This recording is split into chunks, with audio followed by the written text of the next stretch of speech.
ओम शांति। आज का सत्य अनुभव है मुंबई बोरीवली की रहने वाली बीके रेखा अग्रवाल बहन का। अगर आपके भी जीवन में भगवान से जुड़े कोई सत्य अनुभव हैं जो आप हमारे साथ साझा करना चाहते हैं तो कृपया इस नंबर पर हमें व्हाट्सएप करें। हम जल्द आपसे जुड़ेंगे। तो चलिए सुनते हैं आज का सत्य अनुभव। सुबह 3:30 बजे जब आँख खुली तो कमरे में युगल को न देखकर उनके मोबाइल पर फ़ोन लगाया। सामने से अनजान व्यक्ति की आवाज़ आई। वह पूछ रहा था, आपकी गाड़ी का नंबर क्या है? मैंने नंबर बताया तो वो कहने लगा, हेमंत अग्रवाल यानी मेरे पति दुर्घटनाग्रस्त हो गए हैं, आप अमुक स्थान पर आ जाइए। समाचार सुनते ही थोड़ी सी घबराहट हुई क्योंकि सूचना देने वाले ने कहा कि उनकी मृत्यु हो चुकी है। छोटे बेटे को उठाया, उसे अमुक स्थान का पता लिखने को कहा। मैं साक्षी भाव में थी। घर से वहां पहुंचने तक स्वमानों की माला मन में घूमती रही। अंदर की घबराहट को स्वमानों की स्मृति द्वारा शक्ति में परिवर्तित करने में लगी थी। जब हम वहां पहुंचे तो शरीर की पहचान करने के बाद सभी को खबर कर दी गई। पोस्टमार्टम के लिए हम सभी हॉस्पिटल के बाहर सुबह से बैठे थे। उस बीच मन में कई उतार चढ़ाव आए। बाबा से रूह रिहान हुई। बाबा, यह अचानक का पेपर मेरे सामने इस प्रकार से आना था। बाबा, मैं आपकी महावीर बच्ची हूँ, इष्ट देवी हूँ, मास्टर सर्वशक्तिवान हूँ। बाबा की तरफ से शक्तियों की किरणों के रूप में करंट सा आता और मैं चुंबक के समान उसे खींच खींच कर अपने अंदर भर रही थी। यह क्रम लगातार चल रहा था। जब भी भावनाओं में बहने लगती, बाबा शक्तियों से भर देते। हॉस्पिटल से घर आने तक मीठे बाबा सूक्ष्म वतन के नज़ारे दिखाते रहे। अनुभव हुआ, बाप दादा मेरे युगल को अपनी गोद में लिए प्रकाश के झूले में झूल रहे हैं। उस वक्त ऐसा आभास हो रहा था, मैं इस धरती पर ही नहीं हूँ। शरीर से व मन से स्वयं को बहुत ही हल्की महसूस कर रही थी। बाबा ने मुझे अपनी गोद में बिठा रखा था, ठीक वैसे ही जैसे एक बीमार बच्चे को माँ एक पल के लिए भी अकेला नहीं छोड़ती। बाबा भी हर वक्त मेरे साथ ही थे। जब हम घर आए तो मृतदेह सामने थी।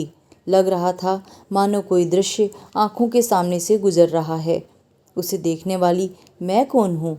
यह आत्मस्मृति भी बनी हुई थी। सारा रूहानी परिवार युगल की आत्मा को योगदान दे रहा था। मैंने भी उनकी आत्मा से रूह रिहान शुरू की। क्षमा दी, क्षमा ली कि हमने कई अच्छे व बुरे दिन साथ बिताए। आपका और हमारा साथ यहीं तक का था। आप बहुत भाग्यवान हो क्योंकि आपने सदैव सबकी दुआएं ली हैं। सारा रूहानी परिवार आपको योगदान दे रहा है। इस प्रकार शिव शक्ति बनकर मैं बाबा से शक्तियाँ अपने अंदर भर कर उन्हें देती रही। ऐसा अनुभव होता रहा। उस वक्त जो साकाश देने का पाठ था वह बहुत ही अद्भुत था। ऊपर से लगातार शक्तियों की किरणें मुझ पर तेजी से बरस रही थीं और मुझसे युगल की आत्मा में प्रवाहित हो रही थीं। ऐसा अनुभव मुझे हो रहा था। अंतिम विदाई का समय आया, तब भी युगल की आत्मा से बातें की कि आप आगे की यात्रा के लिए प्रस्थान करें। यहाँ की चिंता बिल्कुल ना करें, हम यहाँ पर सब कुछ संभाल लेंगे। आपका भविष्य बहुत ही सुंदर होगा। जो कुछ भी आपको यहाँ नहीं मिला है वह सब आपको आगे मिले, यह हमारी शुभ भावना है। जो आपके लिए दुखी हो रहे हैं वे केवल इसी जन्म के साथी थे। आप आगे बढ़ो, पीछे मुड़कर मत देखो। आपकी यात्रा शुभ हो, मंगलमय हो। दूसरे दिन सुबह 4 बजे से 8 बजे तक योग किया और शिव शक्ति बनकर उस आत्मा की फोटो को सामने रख सकाश दी। शाम को जब शोक सभा आरंभ हुई तब आंखों से आंसू बाहर आने ही वाले थे कि मैंने बाबा से कहा, बाबा, यदि रोना आया तो इज्जत आपकी जाएगी, मुझे संभाल लो। तभी बाबा ने सेंटर से आई हुई बहन जो ज्ञान अमृत पिला रही थी, उनके मस्तक पर लक्ष्मी नारायण का दृश्य दिखा दिया। लक्ष्य नजर आते ही मैं संभल गई। सांत्वना देने अर्थ आने वाली हर आत्मा के प्रति प्रकाश का पाठ प्रयत्न किए बिना ही स्वाभाविक चल रहा था। मैं स्वयं भी इस सहजता से अचंभित थी।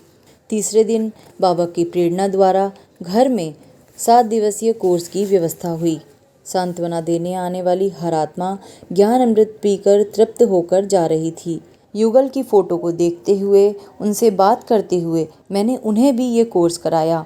जितने भी लोग आते रहे सभी के प्रति मनसा सेवा बाबा ने करवाई। बाबा ने इस अभ्यास द्वारा पहाड़ जैसी परिस्थिति को राई से रुई बनाकर जो साहस, शक्ति और बल भरा। दिल ने यही कहा, बाबा आपका शुक्रिया शुक्रिया शुक्रिया। इस अनुभव के आधार पर मैं ये बताना चाहती हूँ कि शिव बाबा द्वारा सौंपी हुई मनसा सेवा जो विश्व कल्याण अर्थ है, उसमें स्व कल्याण स्वतः ही समाया हुआ है। जो भी शक्ति हमें शिव बाबा से प्राप्त होती है, यह ऐसा वरदान है जिससे मनवांछित फल पाया जा सकता है। तो ये था मुंबई बोरीवली की रहने वाली रेखा अग्रवाल बहन का दिल को छू लेने वाला सत्य अनुभव। हम उम्मीद करते हैं कि आपको ये सत्य अनुभव ज़रूर पसंद आया होगा। अगर आपको ये अनुभव पसंद आया है तो कृपया इसे औरों के साथ ज़रूर साझा करें। और अगर आपके जीवन में भी कुछ ऐसे अद्भुत अनुभव हैं जो आप हमारे साथ साझा करना चाहते हैं, तो कृपया हमारे चैनल के व्हाट्सएप नंबर पर हमें मैसेज करें। हम जल्द आपसे जुड़ेंगे। तो परमात्मा की छत्र छाया में रहें, बाबा की याद प्यार में रहें। ओम शांति।